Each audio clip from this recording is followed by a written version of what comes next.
Graça e paz, meu povo. Que Deus nos abençoe mais uma vez, que Jesus possa estar conosco, nos guardando, né? Como Ele sempre esteve antes e está nos guiando até a sua volta, né? Deixou aí o Consolador para nos ensinar estas coisas. Hoje nós vamos eu queria falar a carta de Paulo aos Colossenses, na cidade de Colossos. Né? Eu vou estar lendo um versículo e depois nós vamos entender esse versículo. Né? Na carta de Paulo aos Colossenses, no capítulo 3, no versículo 13, que diz assim: Suportai-vos uns aos outros, perdoai-vos mutualmente, caso alguém tenha motivo de queixa contra o outro, ou contra outrem, né? Em outras traduções vai estar diferente, porém, o mesmo significado. Pois bem, carta de Paulo ao povo de Colossos, né? Eu vou fazer aqui uma exposição para que você possa entender um pouco da cidade de Colossos, né? E eu quero fazer uma exposição aqui da introdução dessa carta, quando Paulo escreve, para que você possa entender, né, esses acontecimentos e por que Paulo, né, fala de suportai-vos, né, uns aos outros, né, e perdoar.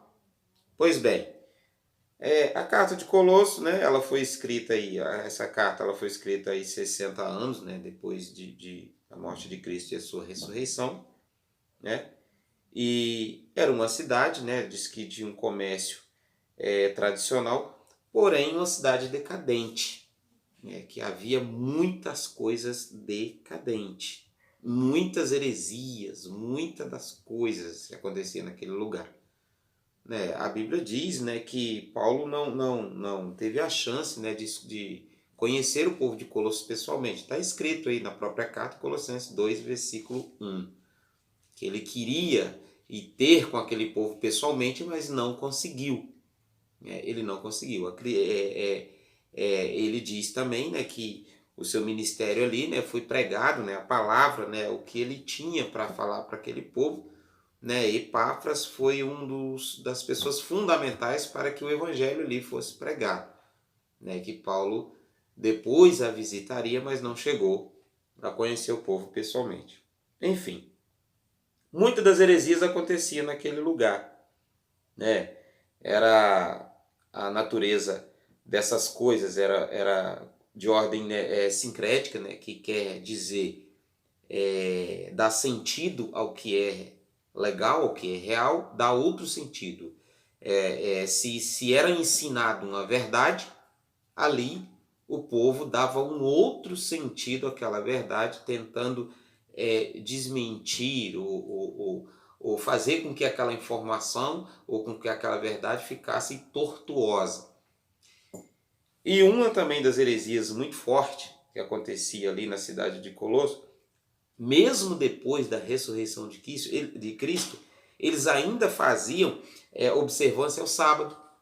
Mesmo depois de Cristo ter vindo, de Cristo ter ensinado, Paulo já pregava em toda aquela região, ou seja, se Paulo ainda não houve ainda, não tivera com eles ainda, mas eles sabiam de tudo, né, da morte de Cristo, da sua ressurreição, do ministério que era pregado, das palavras do evangelho que era pregado através da vida de Paulo, né, através de Epáfras, eles sabiam disso, mas eles continuavam com as mesmas heresias, mesmo depois da ressurreição de Jesus.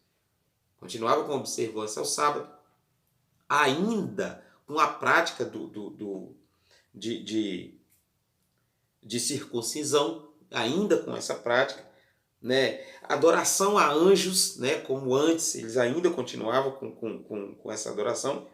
E uma das práticas mais absurdas que aquele povo ainda continuava, mesmo depois da ressurreição de Cristo, era o ascetismo, né? O ascetismo era uma das piores. Eles acreditavam que aqueles rituais poderiam trazer espiritualidade ao corpo, ou seja, que esses rituais, né, assépticos, né, como até os dias de hoje a gente tem um que é um deles, né, é a yoga, né, eles acreditavam que esses rituais poderiam trazer paz de espírito ao corpo, que isso bastava, e que através disso o ser humano ele era capaz de ter um domínio ali em todas as áreas da sua vida, da sua vida física, da sua vida espiritual. Essa era uma das piores. Enfim, muitas coisas aconteciam naquele lugar, muitas coisas. E Paulo fica sabendo dessas coisas, né, através de Epáfras, né, a Bíblia diz, né, aí em Filemon, lá no 23, que Paulo fica sabendo dessas coisas. E escreve a carta ao povo, advertindo quanto a essas coisas, né, dando ali uma direção para cada ponto, para cada heresia, para cada coisa que não agradava a Deus na cidade de Colossos que era feita. Paulo dava uma direção. E aí no capítulo 3, eu acho muito tremendo, no versículo 13, quando nós lemos, Paulo diz: suportai-vos uns aos outros. O que é esse suportar que Paulo está dizendo? Suportar é por exemplo, eu aceitar as coisas como elas são. É eu ouvir ou entender o meu irmão como ele é. É eu ver dificuldade, coisas que eu posso ajudar, mas eu deixo como está. Eu suporto. Coisas que eu sei que eu posso fazer algo, que eu posso ensinar, que eu posso ajudar, e eu não faço, eu suporto. É esse suporte? Isso não é suportar. Muitas das vezes isso é ignorar, virar as costas, não querer ajudar, não amar o próximo. Isso não é suportar. Não é esse suporte do que Paulo fala. Aqui Paulo fala de suportar, de apoiar, de levantar, de ajudar.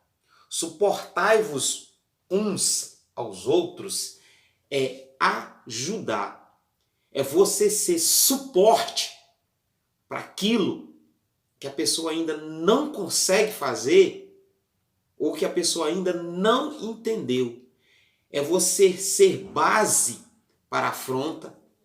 É você ser base para suportar coisas vãs e não divulgar aquilo, que aquelas coisas quando elas chegam em você, ali elas têm que ser exterminadas de forma sigilosa e amorosa. Suportar é suportar as acusações que são levantadas contra você e não agir. Suportar é ficar em silêncio quando as coisas vierem para cima de você, para cima de nós, querendo nos diminuir dentro daquilo que é de Deus. Quando as coisas contrárias vier tentar nos abater, suportai-vos uns aos outros. É nos se unindo, nos amando, aprendendo um com o outro. Eu vou dar um exemplo. Se tem alguém que quer fazer algo e não consegue, eu ajudo. Se eu sei de algo mais do que outra pessoa, e aquela pessoa está no mesmo caminho que eu, e ele quer aprender, eu ajudo. Esse é o suportar. Suportar é eu descer, diminuir a cada vez que eu vejo alguém querendo aprender e crescer no reino de Deus, com as coisas de Deus. Esse é o suportar. Suportar é nós dar suporte para aquele que ainda não consegue andar sozinho. Suportar é nós darmos suporte para aquele que tem o desejo de fazer, mas não sabe como. Suportar é ensinar, suportar é carregar. Suportar é você ser suporte. Suportar é você ser aquele carrinho que você carrega o outro. Suportar é colocar nos seus ombros, nas suas costas, ou até mesmo no seu peito, dor, peso pela vida do outro. Esse é o suportar que Paulo estava ensinando. Eu me deparei com esta palavra e eu estava estudando em Lucas outras palavras também, quando Jesus fala ali do tropeço, né, em Lucas 21, Jesus fala daquele que é inevitável, né, quando que o escândalo vem, mas aí do qual daquele que vem o escândalo por ele, né? Jesus fala ali do tropeço, né, de tropeçar, aí daquele que faz os pequeninos, as pessoas tropeçarem, aí daqueles que impedem as pessoas chegarem ao conhecimento, de buscar, aí daqueles que são interferências de pessoas crescerem, aí daquele que em vez dele dar suporte, dele ajudar, ele tenta parar as pessoas, congelar ou lançar palavras de abate, palavras que elas encaixam como uma marreta, palavras que elas encaixam como um facão, como um corte, como um peso nas pessoas. Ai daqueles que fazem os outros tropeçarem no segmento, no caminho do Evangelho. Essa é a palavra que eu queria que você meditasse, né? Me siga aí nas minhas redes sociais, Instagram, Facebook, YouTube, né?